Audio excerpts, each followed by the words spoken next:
Story 1. A Midnight Cry. It was a cold and eerie night at St. Mary's Hospital.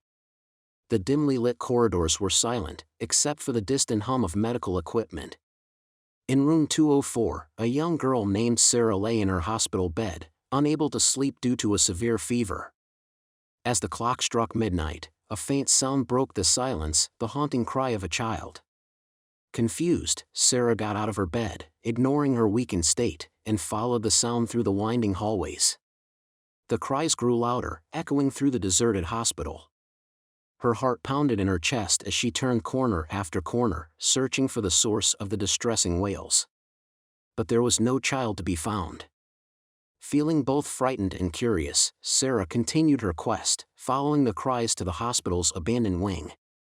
A sense of foreboding surrounded her as she entered the shadowy area, and the temperature dropped drastically. The cries grew louder, drawing her toward an old, creaking door at the end of the hallway. With trembling hands, Sarah pushed the door open, revealing a desolate nursery, frozen in time. The child's cries now seemed to emanate from within the room. She stepped inside, and the door slammed shut behind her, sealing her fate. In the corner of the room, there stood a ghostly figure of a little girl, no older than 3 years old, with no face. She continued to cry.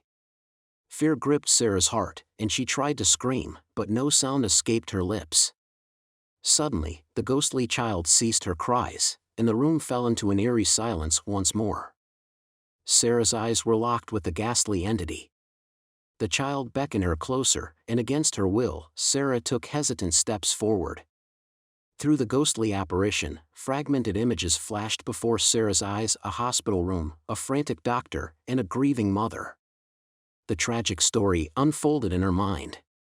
The ghostly child's name was Lily, and she had been admitted to the hospital many years ago with a severe illness. The doctors did their best to save her, but her condition worsened, and she passed away in the same room where Sarah now stood. It was a heartbreaking and forgotten tragedy. The revelation left Sarah in tears, and she felt an overwhelming sadness for the lost soul before her. Lily's spirit had been trapped in the hospital, unable to move on, and her sorrowful cries haunted the abandoned wing. With a final, mournful look, the ghost of Lily disappeared into the darkness, leaving Sarah alone in the desolate nursery. The room felt colder than ever, and the once comforting moonlight now felt unsettling. As dawn approached, Sarah made her way back to her room, her mind reeling from the chilling encounter. The doctor arrived for his morning rounds and found Sarah visibly shaken. Concerned, he inquired about her well-being. Sarah hesitated, unsure if she should share her horrifying experience. But the weight of the encounter was too much to bear. With trembling words, she told the doctor about the ghostly child she had encountered in the night. The doctor listened attentively, his face growing grave with each detail. He finally revealed the forgotten tragedy of Lily, confirming that the ghostly presence Sarah saw was indeed the spirit of a child who had died in the hospital many years ago. Lily's condition, which tragically left her without a face, was a result of a rare and severe genetic disorder. Doctors could not help the girl then.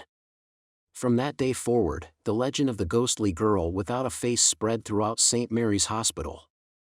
The staff and patients alike would recount tales of the spectral cries that echoed through the abandoned wing, a reminder of the tragic fate that befell a little girl named Lily, whose spirit still wandered the halls seeking peace. Years passed, and St. Mary's Hospital underwent renovations. The abandoned wing was sealed off, and the nursery where Lily's spirit lingered was no more. But some say that on certain nights, when the moon shines bright and the winds whisper through the halls, the cries of a child can still be heard, a chilling reminder of the hospital's haunted past. Story 2. The Vanishing Shadows. It all began in my elementary school days. The strange occurrences that would haunt my memories for years to come. The first sign that something was amiss was when my friend, Mike, vanished without a trace, along with his entire family. It was as if they had never existed at all, wiped from everyone's memories except mine.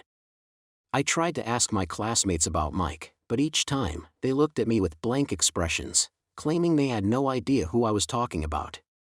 As a young child, this perplexed and frightened me. I wondered if I had imagined Mike and his family, but my gut told me otherwise.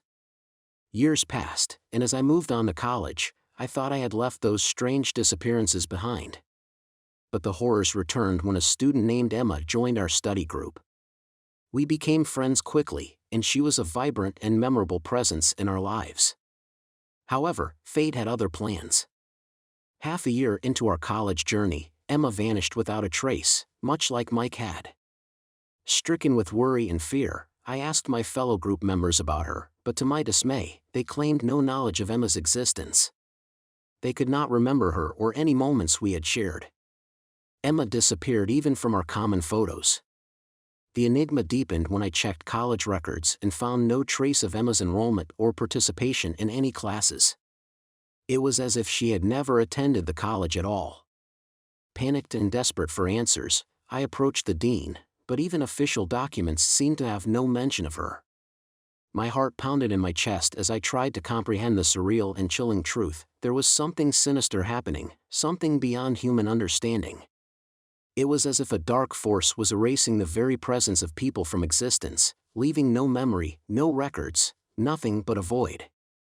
I delved into researching the strange disappearances, drawing connections between the victims, Mike, Emma, and possibly others. There were whispered legends and unverified accounts of people who experienced similar phenomena throughout history, but most were regarded as mere myths.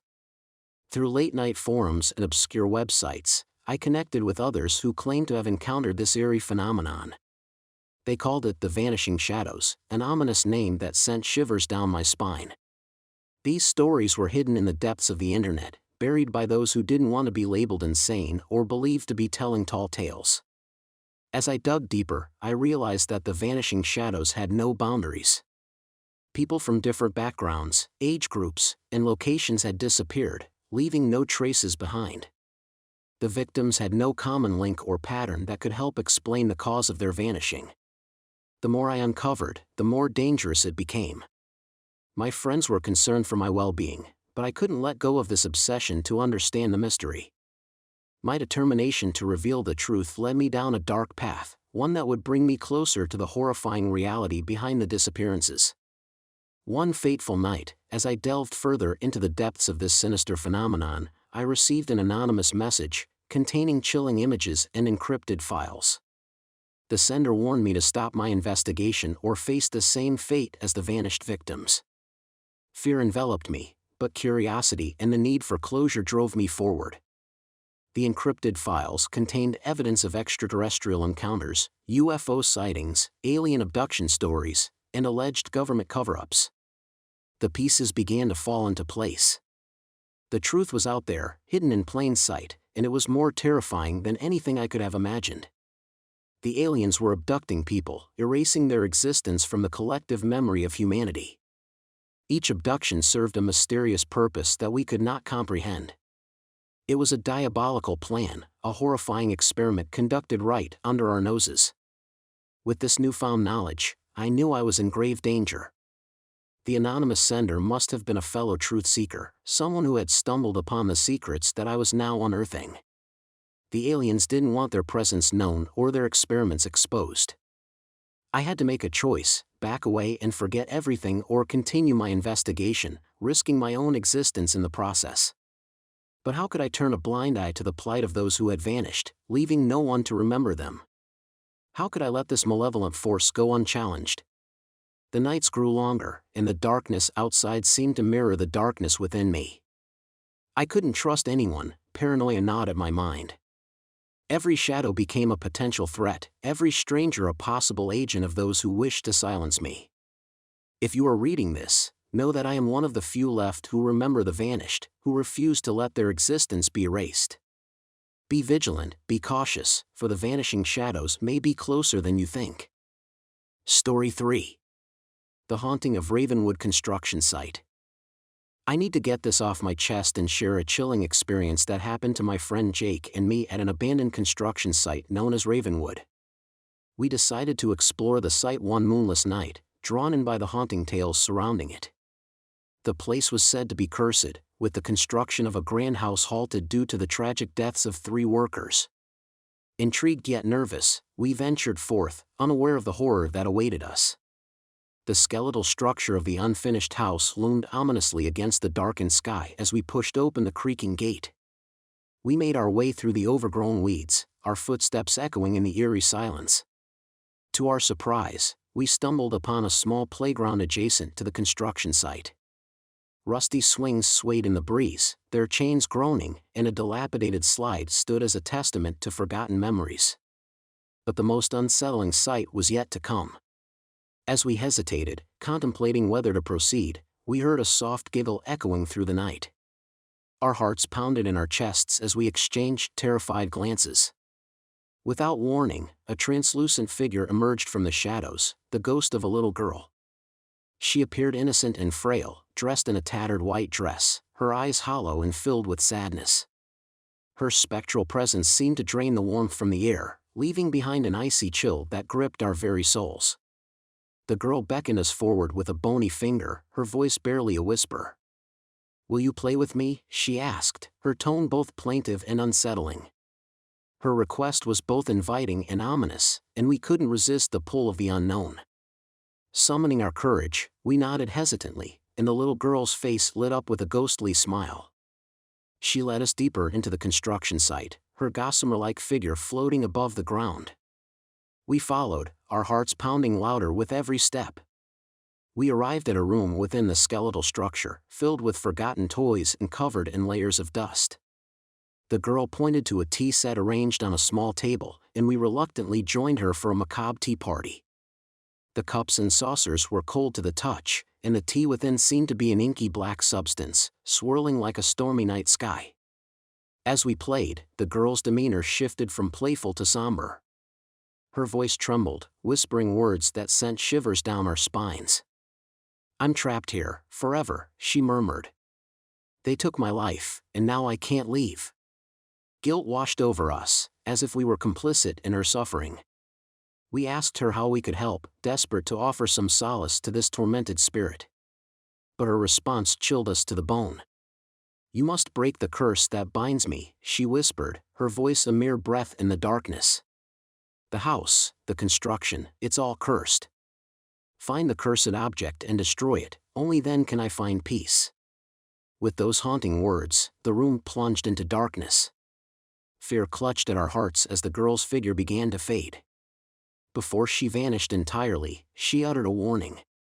"Beware the malevolent spirit that guards the cursed object."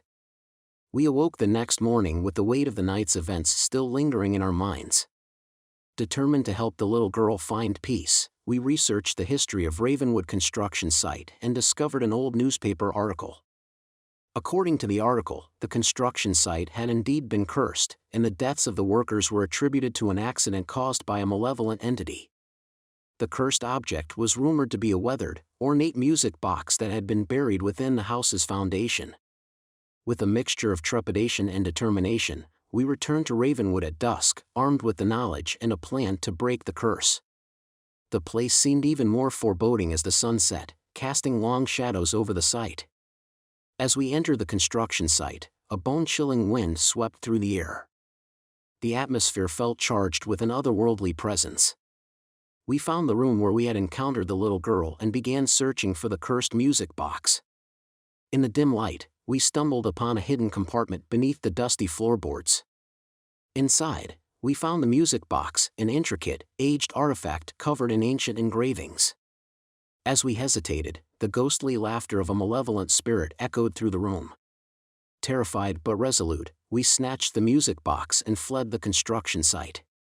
Running as if our lives depended on it, we made it to a nearby lake where we planned to destroy the cursed object.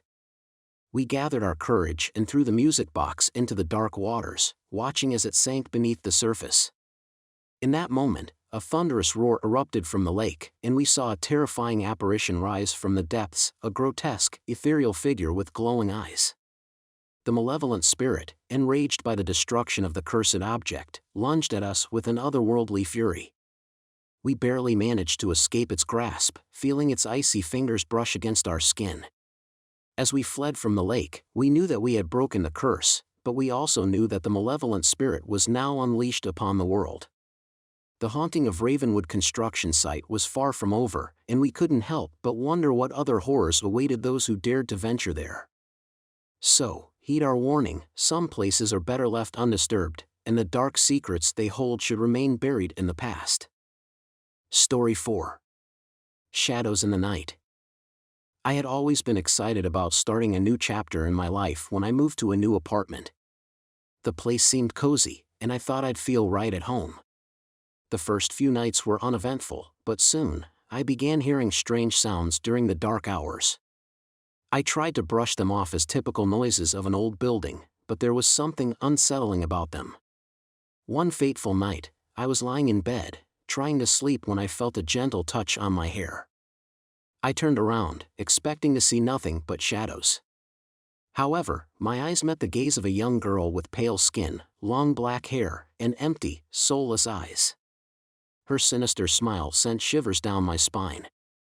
She was braiding my hair with a macabre delight. My heart pounded in my chest, and a guttural scream escaped my lips. In sheer terror, I tried to flee, but before I could make a move, darkness engulfed me, and I lost consciousness. When I woke up the next morning, I felt groggy and exhausted. For a moment, I thought it was all just a nightmare, but as I stumbled into the mirror in the bathroom, I saw a gray strand in my hair. It wasn't a dream, something sinister had truly happened. Haunted by the night's events, I knew I couldn't stay in that apartment any longer. It had become clear that I was dealing with a supernatural presence, something beyond comprehension. Without wasting any time, I packed my belongings and moved back to my parents' house, seeking solace in familiar surroundings. Though I was away from that eerie apartment, the memory of that night lingered, and I couldn't shake off the feeling that the malevolent presence was still lurking. Determined to find answers, I sought the help of a medium. She had a reputation for communicating with spirits and understanding the unknown. The medium agreed to visit the apartment with me, and upon entering, she immediately sensed a strong presence. Her face turned grim, and her eyes glazed over as if looking into a realm beyond ours.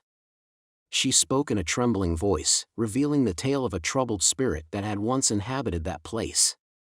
Many years ago, a young girl named Amelia had lived there, subjected to a tragic fate. She was accused of poisoning her fiancé, but it wasn't her fault. She had been battling severe depression, and one fateful night, her heart gave out, leading to her untimely death. Amelia's tormented soul had never found peace, and she remained trapped in the apartment. As chilling as the revelation was, I knew I had to face Amelia and find a way to free her tormented soul. With the medium's guidance, I returned to the apartment, carrying a sense of both fear and compassion for the spirit haunting the place. Amelia's presence manifested once more, her sorrowful eyes peering into my soul. This time, though, there was no malice in her gaze. With the medium acting as an intermediary, I conveyed my empathy for her suffering and expressed my willingness to help her move on. As we spoke, Amelia's demeanor changed from menacing to mournful. She was no longer the vengeful spirit I had encountered before. With a spectral sigh, she began to fade, her form dissolving into the ethereal mist. It was a haunting farewell, but I knew it was for the best. With Amelia's spirit finally at rest, the apartment felt different. The unsettling aura had dissipated, leaving behind only memories of the past. Though it was a chapter filled with horror and the unknown, I felt a strange sense of closure. Life took me on a different path after that. I found a new apartment, but this time, I ensured it was free from any malevolent spirits. Sometimes, in the quiet of the night, I still feel a faint touch on my hair, as if Amelia's spirit is still close, watching over me. And as I close my eyes, I can't help but wonder what other chilling tales lie waiting to be uncovered in the shadows of the unknown. Story 5. Ghostly Photo Shoot. This happened to my friends, Jenny and Alicia, just last week. They decided to do a unique photo shoot on the roof of an abandoned multi-story building. Little did they know what horrors awaited them there. Jenny and Alicia were thrill seekers, always on the hunt for the perfect shot. They loved exploring eerie locations to capture the essence of fear in their photography. So, when they stumbled upon the rundown building, they couldn't resist the temptation to venture inside.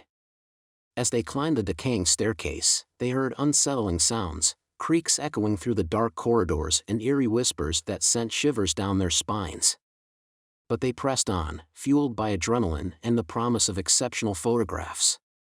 Finally, they reached the roof. The city lights below bathed them in an eerie glow, adding to the mystique of the place. Jenny set up her camera, and Alicia posed fearlessly, her excitement masking her unease. The tension in the air was palpable as Jenny counted down to take the shot. Click. The flash illuminated the desolate rooftop, freezing the haunting moment in time. But as they reviewed the picture on the camera's display, their blood ran cold. In the background stood a faint, ghostly figure, a shadowy silhouette with hollow eyes staring back at them. "What the?"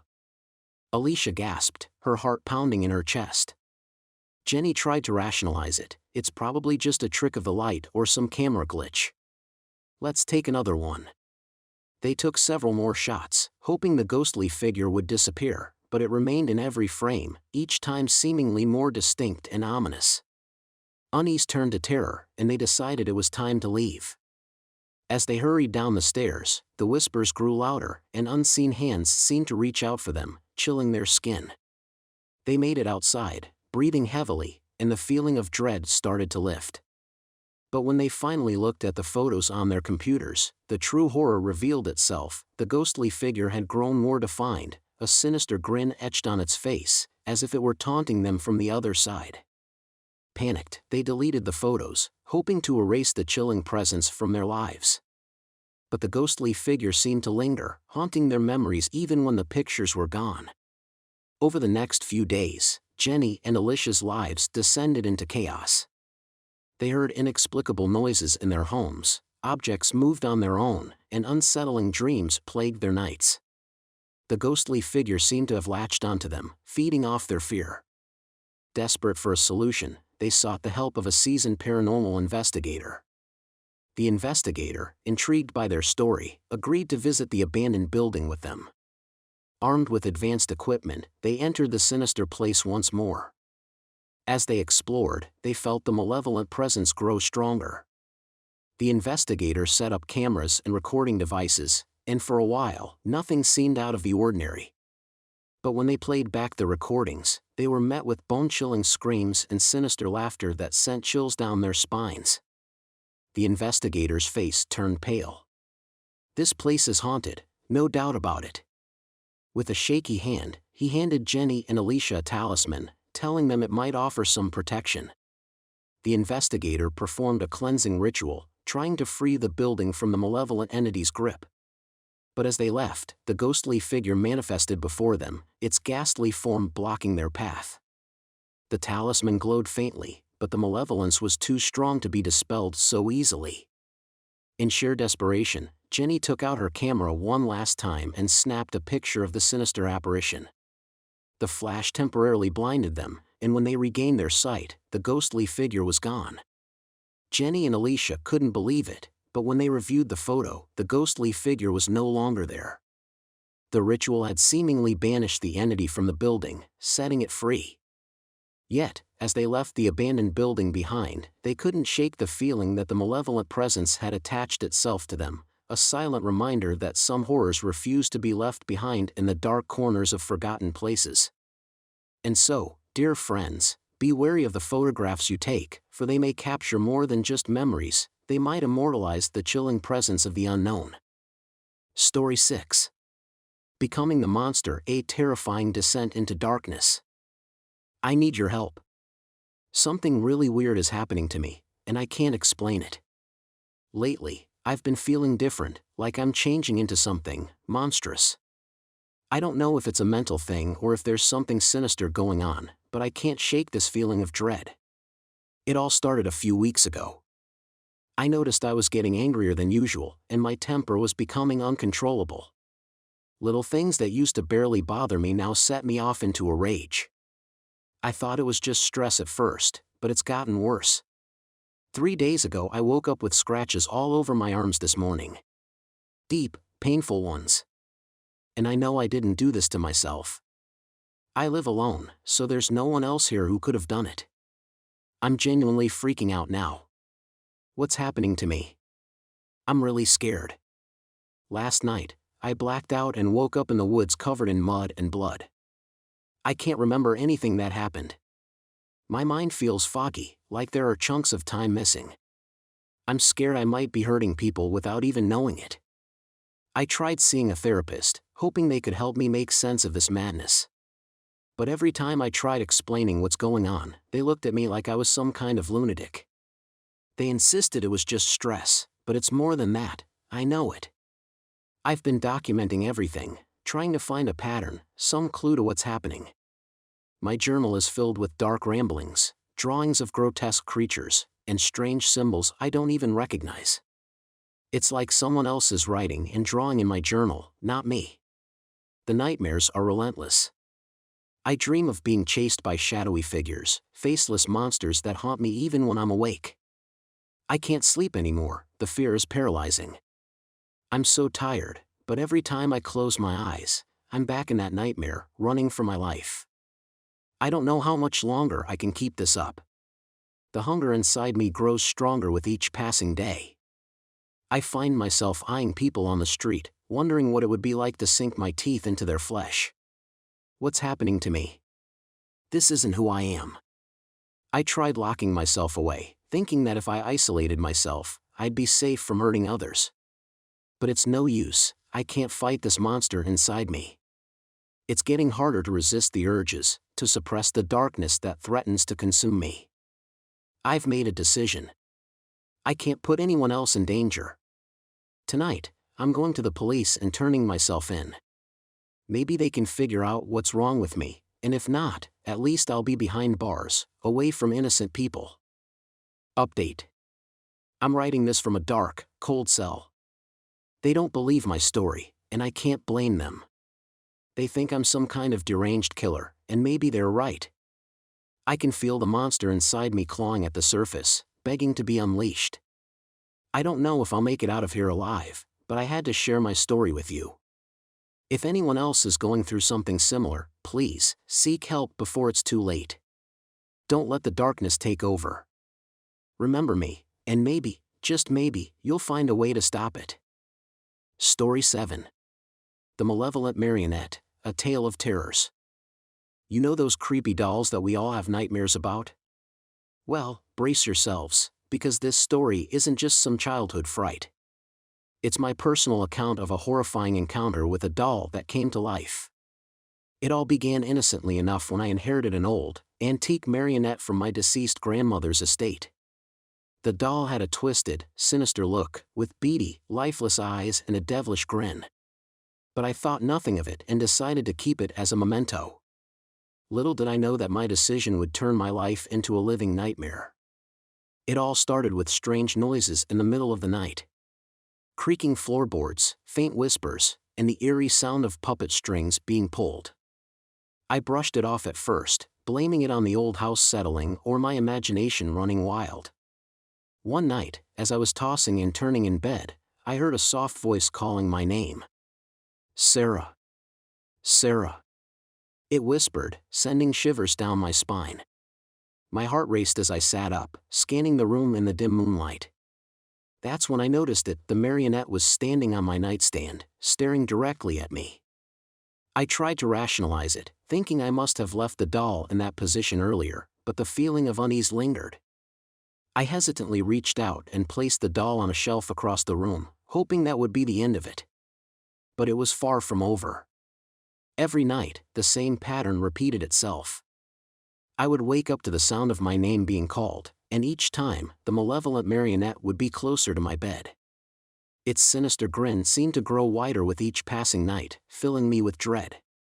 Things took a terrifying turn when I started having vivid nightmares. In these dreams, the marionette came to life in a nightmarish puppet show. It danced and pranced with a haunting elegance, pulling invisible strings that manipulated my movements, as if controlling me like a puppet. I couldn't escape its gaze, even when awake. I'd catch the doll's eyes following me around the room, and sometimes, I swore I could hear it giggle softly.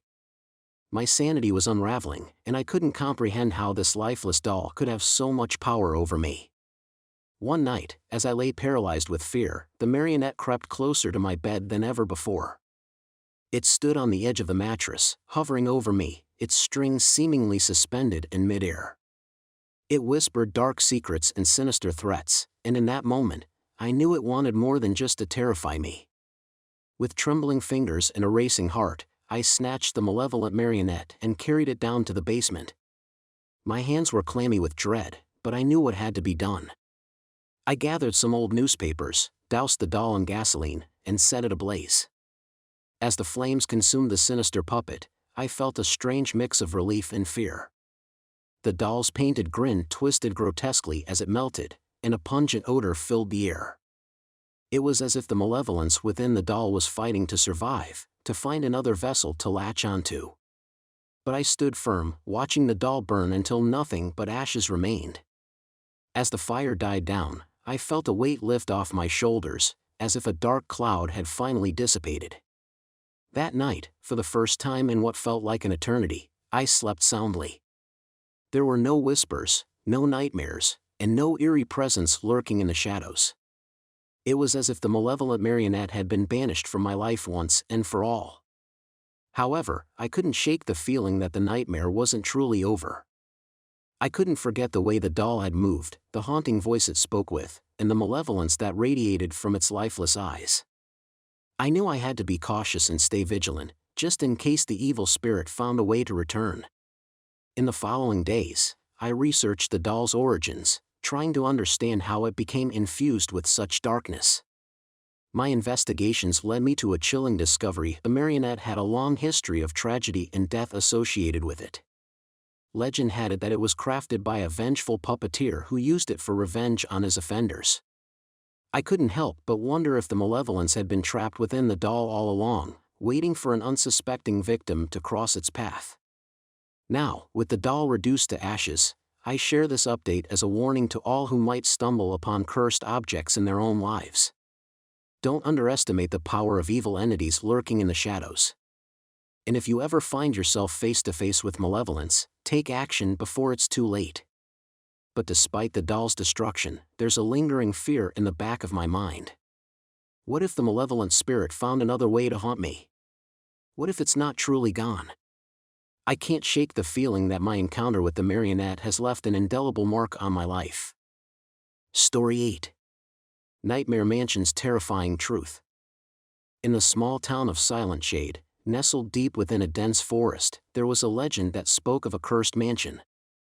The locals dared not speak its name aloud, for they believed uttering it would invite the malevolent spirits residing within to their very doorsteps.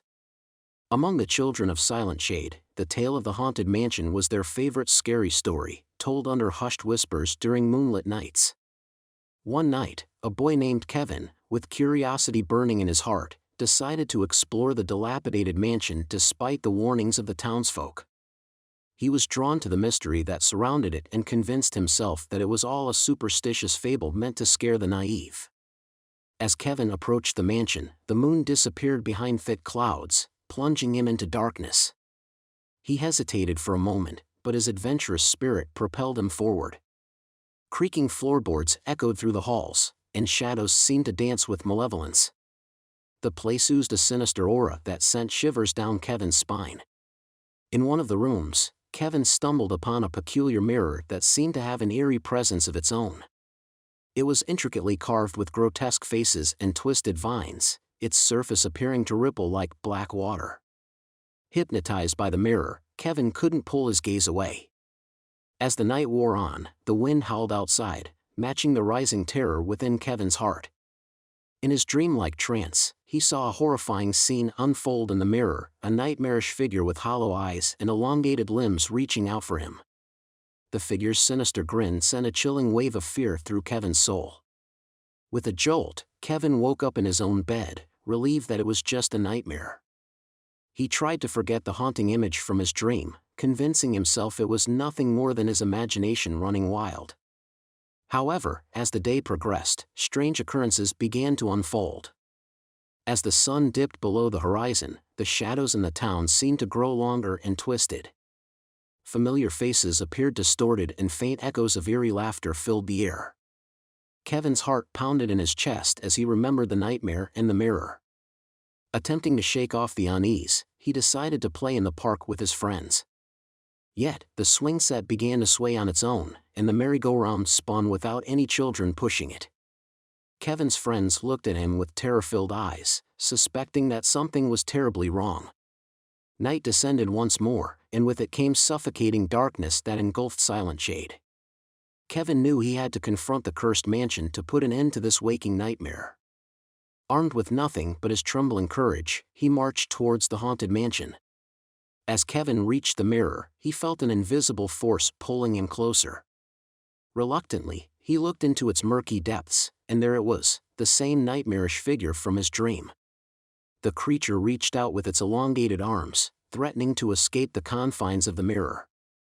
Summoning every ounce of bravery, Kevin took a deep breath and smashed the mirror with a nearby chair. A deafening screech filled the room, and the figure seemed to dissipate into the air. The mansion trembled, and the malevolent presence that once lingered vanished.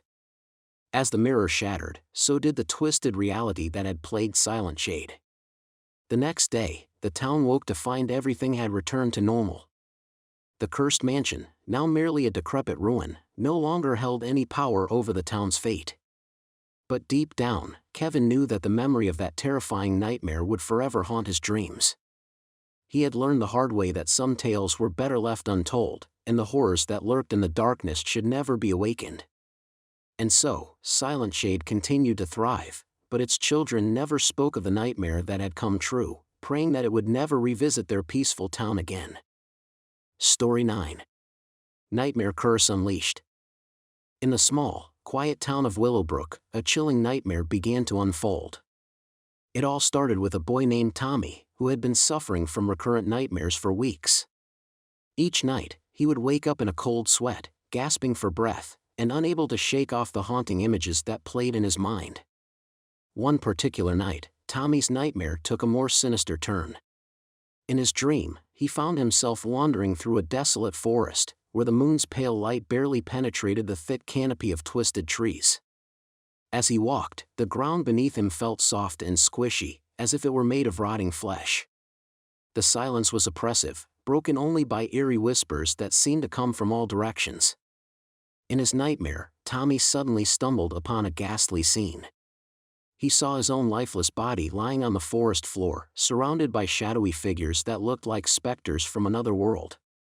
Their eyes glowed with a malevolent light, and they chanted ominous incantations that sent shivers down his spine.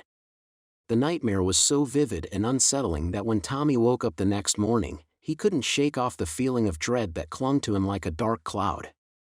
He tried to convince himself that it was just a dream, but the memory was too real, too visceral, to be dismissed easily. As the day progressed, the nightmare's chilling grip on reality tightened. Strange occurrences began to unfold throughout Willowbrook. People reported seeing shadowy figures lurking in the corners of their vision, only to disappear when they turned to look.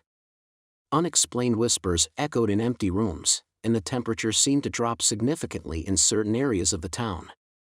But the true terror came when Tommy's friends and family started experiencing their own nightmarish scenes coming to life. Sarah, his best friend, had dreamed of drowning in a lake, and that same afternoon, she narrowly escaped a near-drowning incident while swimming at the town's lake. Tommy's mother, Jennifer, dreamt of a ferocious fire consuming their house, and that day, a faulty wire caused an unexpected fire that almost gutted their home. Thankfully, the fire department arrived just in time to prevent a complete disaster. The town's once serene atmosphere turned into a cauldron of fear and paranoia. Everyone tried to make sense of the inexplicable nightmare phenomenon plaguing their lives.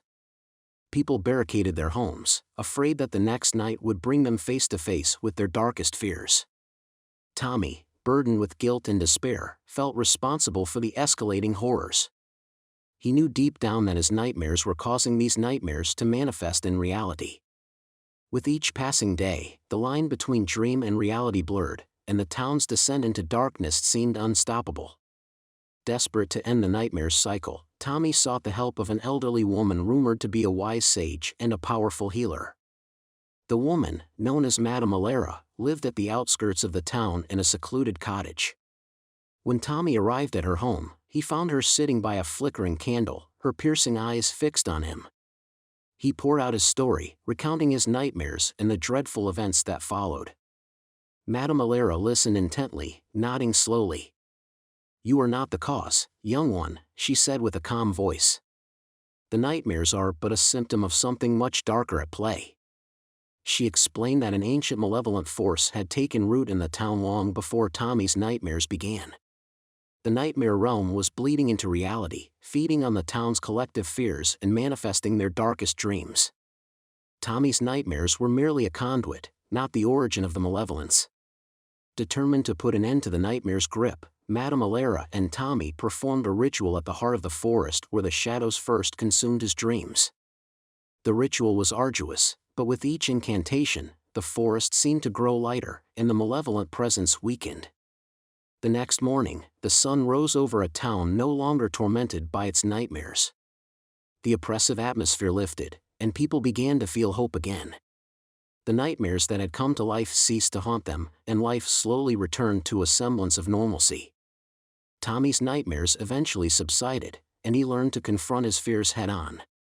The town of Willowbrook became a tale of resilience, teaching its inhabitants the strength that lay within them to face the darkest of nights and emerge into the light once more.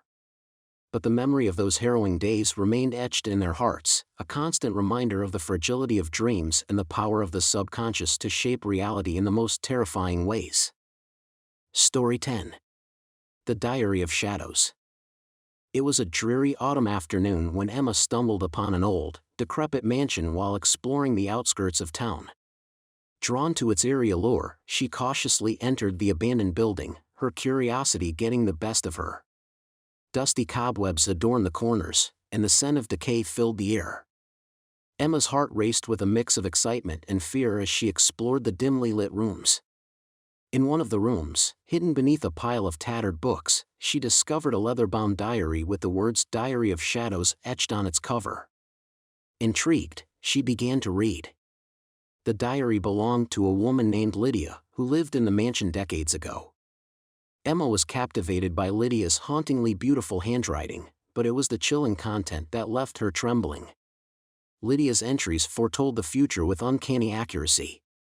The dates and events matched Emma's current reality with astonishing precision. As she turned the pages, she learned of personal details she had never shared with anyone, secrets buried deep within her heart. Fear took hold of her as she realized that the diary held the power to predict her fate. The diary spoke of ominous omens, visions of a dark and malevolent presence lurking in the shadows. The entries grew darker and more horrifying as they recounted nightmarish scenarios that Lydia claimed she could not prevent. Emma couldn't shake the feeling that she was now trapped in the same web of fate, destined to experience the horrors that the diary foretold. One particular entry gripped Emma's attention, describing a night of terror that would befall her in the very mansion she now stood. According to the diary, a spectral figure would emerge from the shadows to claim her soul. Desperate to escape her prophesied fate, she decided to leave the mansion immediately. But as she made her way to the exit, an ominous feeling enveloped her. Darkness fell quickly, and the mansion transformed into a sinister labyrinth. The once familiar rooms became distorted, and every corner seemed to hold a malevolent secret. Emma tried to stay composed, reassuring herself that the diary was just a tale woven by an imaginative author. Yet, the diary's accuracy had already seeped into her mind, and her fear intensified with each step she took. In her frantic attempt to escape, Emma found herself retracing her steps, stuck in a maze of seemingly identical hallways. Her heart pounded like a drum in her chest as the echoes of her footsteps filled the air. The diary's chilling words echoed in her mind, making her feel like a puppet dancing to an unseen conductor's malevolent tune. Finally, she stumbled upon a room she hadn't seen before. The atmosphere within felt oppressive, and a faint, otherworldly glow emanated from a mysterious object in the center of the room. With trembling hands, she approached the source of the eerie light and found an ornate silver mirror. It was the portal to another realm, a world beyond reality, where time and space blurred together. Unable to resist the compulsion, Emma gazed into the mirror, and her reflection stared back at her with hollow eyes. In that moment, she felt a force pulling her into the abyss. Her surroundings warped and twisted, and a ghastly figure emerged from the depths of the mirror. The spectral entity, as foretold in the diary, reached out with cold, ethereal fingers to claim her soul. Terrified and helpless, Emma's world faded to black. The next morning, the townspeople discovered the mansion's doors wide open, but there was no sign of Emma. Only the Diary of Shadows remained, as a testament to her ominous disappearance. Some say she became trapped in the mirror, forever doomed to wander the dark realm beyond, while others believe the diary itself was cursed and had claimed her soul. Whatever the truth may be, the Diary of Shadows remained, a foreboding testament to the perils of peeking into the future, a haunting reminder that some destinies cannot be escaped, no matter how terrifying they may be. And so, the eerie legend of Emma's encounter with the cursed diary lived on, whispered by the townspeople on stormy nights, forever shrouded in mystery and fear. Story 11. The Ever-Changing Nightmare. I need your help. Something bizarre is happening to me, and I can't explain it. Every time I wake up, I'm a different person. I know it sounds insane, but trust me, it's real. It all started a week ago. I woke up one morning and felt different. Confused, I looked around my room, and everything seemed unfamiliar. I checked the mirror, and to my shock, I was staring at a completely different face, a stranger's face. My heart raced, and I thought I was losing my mind. The next day, it happened again. I woke up as someone else. A different body, a different life. It's like I'm living in someone else's skin, experiencing their memories, their emotions. At first, it was intriguing, like being a part of a fantastical adventure. One day I was a soldier, battling in a war zone. The next, a famous celebrity, walking red carpets and signing autographs. Each day, the transition felt smoother, as if my mind was adapting to the ever-changing reality. As days turned into weeks, the novelty wore off, and the nightmares began. I would wake up in terror, memories of horrific experiences plaguing my mind. It was like my subconscious was trying to process the trauma of the people whose lives I lived for a day. I tried seeking help from medical professionals, but they found nothing wrong with me. They dismissed it as a psychological disorder, but I knew it was something else, something sinister. Last night was the worst. I woke up in a dimly lit room, surrounded by eerie silence. Panic set in as I realized I was not alone.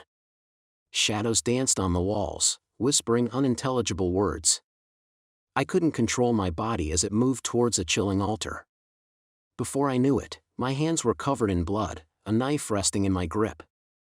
I was committing unspeakable acts, controlled by some malevolent force.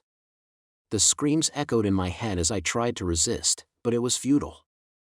I don't know what to do anymore. I'm afraid to sleep, to wake up as someone else, and to be haunted by the darkness that lurks within these different lives. I'm losing my sanity, and I fear I'll eventually hurt someone in one of these horrifying states. If anyone has experienced something similar or knows how to stop this, please help me. I'm trapped in this nightmarish cycle, and there seems to be no way out. Each awakening is worse than the last, and I fear the next one will be my last. Remember me, the person I used to be, not the monster I've become. The horror continues, and I can't bear it any longer. Story 12. I just found out I'm an alien. A few weeks ago, I overheard my parents talking late at night. Curiosity got the better of me, and I couldn't resist eavesdropping. To my horror, they were whispering about me. I heard phrases like his true identity and we can't let him find out. My heart was pounding, and my mind raced with terrifying possibilities. The next day, I confronted my parents, and they reluctantly sat me down for a serious talk. They told me that I wasn't really their biological child, but an alien they found years ago crash-landed in a nearby forest. They showed me some strange symbols etched into my skin that they claimed proved their story.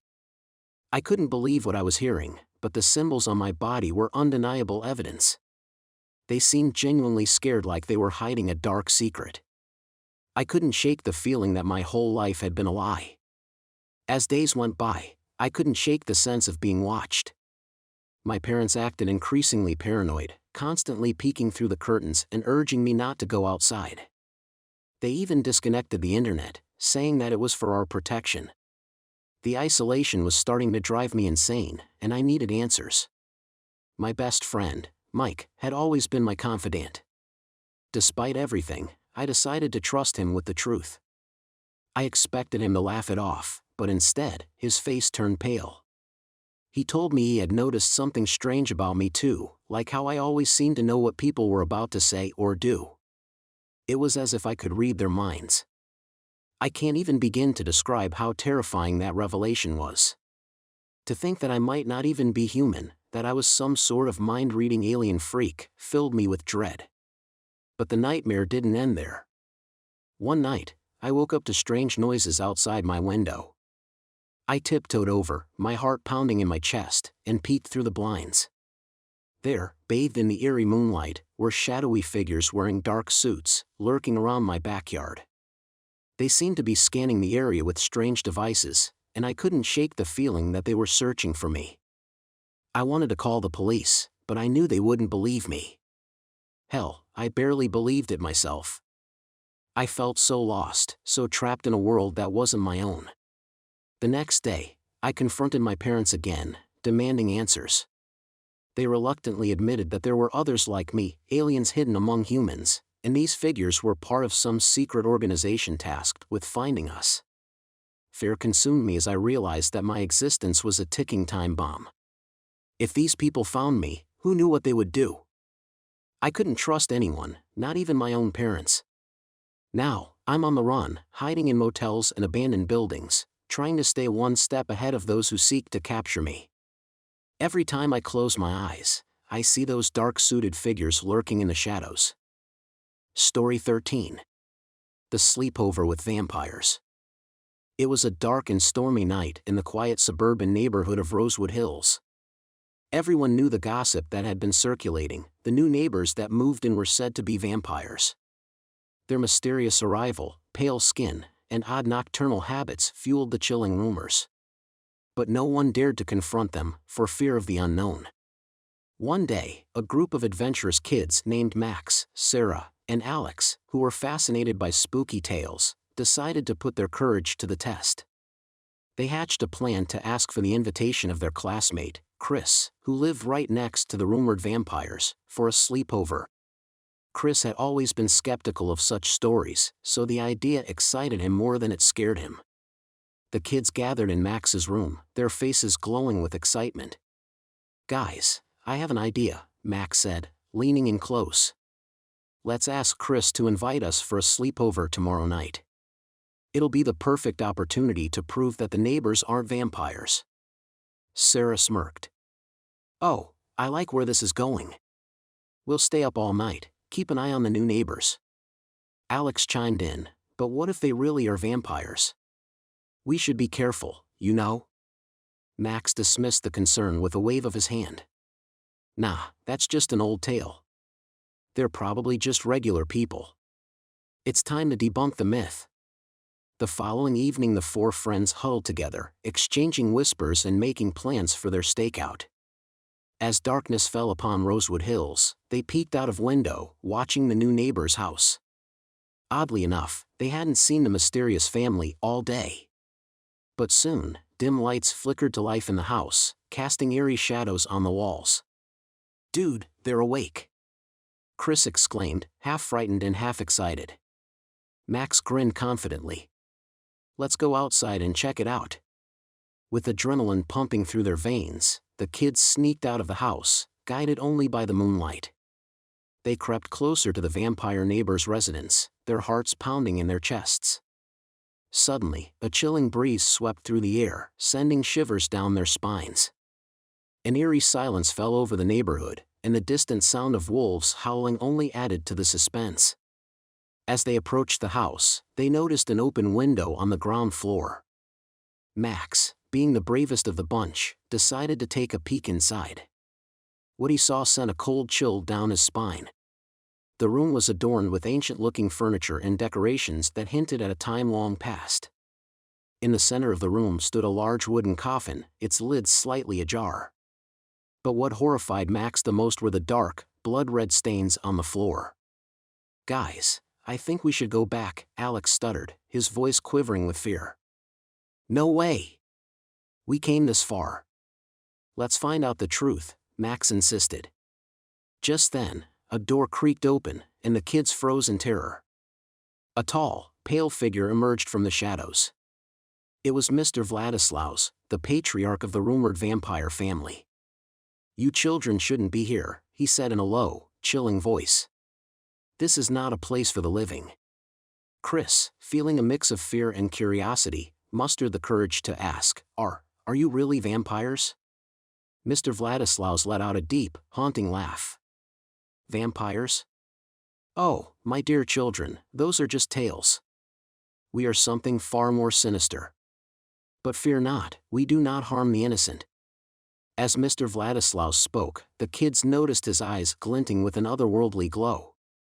He continued, "You've trespassed into our domain, yet you seem unafraid.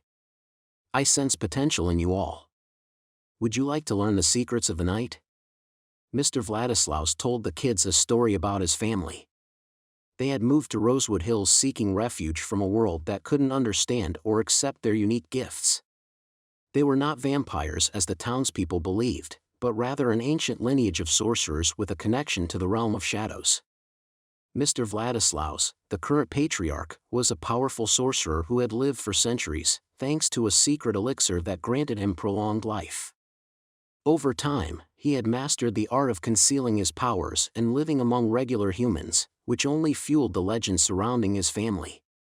His wife, Lady Seraphina, was a graceful and bewitching woman, possessing the ability to weave illusions and control minds. Her ethereal beauty often left people entranced, adding to the rumors of her vampiric nature. Their children, twins named Evander and Isadora, had inherited their parents' magical prowess. Evander excelled in the manipulation of fire and could summon it at will, while Isadora had a unique gift for communing with animals and plants. However, despite their seemingly fearsome abilities, the Vladislaus family was not malevolent. They lived by a strict code of ethics, using their powers only for protection and never resorting to harm. The Vladislaus family's move to Rosewood Hills was spurred by an event that threatened their secret existence. A rogue group of dark sorcerers had learned of their lineage and sought to exploit their powers for their nefarious purposes.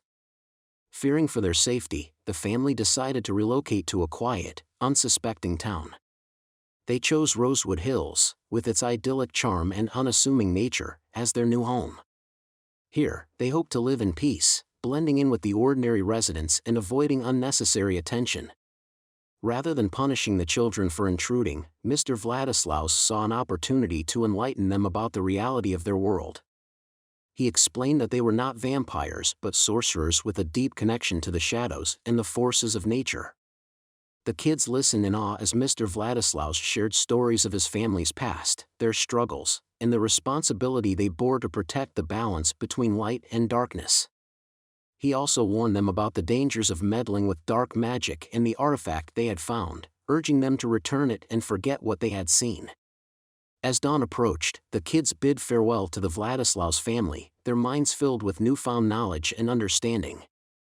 They promised to keep their secret safe and to cherish the memories of their extraordinary encounter.